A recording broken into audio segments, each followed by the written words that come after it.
Sejumlah pendukung mengiringi pasangan calon wali kota Palembang Yuda Pratomo dan calon wakil wali kota Palembang Baharudin ke gedung KPU Kota Palembang untuk proses pengundian nomor urut pada Senin 23 September 2024 siang. Dalam pengundian, pasangan Yuda Bahar mendapatkan nomor urut 3. Yuda menerangkan nomor urut 3 merupakan posisi yang baik di surat suara karena pemilih langsung dapat melihatnya. Paslon ini juga merencanakan program RT dan RW sebagai garda terdepan pemerintahan dengan memberikan dana operasional antara 50 hingga 10 juta per tahun untuk pemberdayaan masyarakat. Kami punya program unggulan yang namanya Sejahtera dari RT ya. Nah, gimana itu, Pak? Jadi nanti RT ini kami ingin menjadikan RT dan RW itu sebagai garda terdepan pemerintahan ya.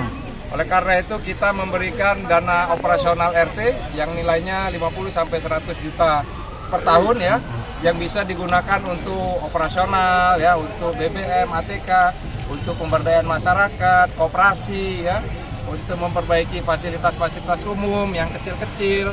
Jadi karena kita ingin mengedepankan RT RW sebagai garda terdepan pemerintahan, maka mereka wajib didukung oleh anggaran ya, oleh pemerintah Kota Palembang.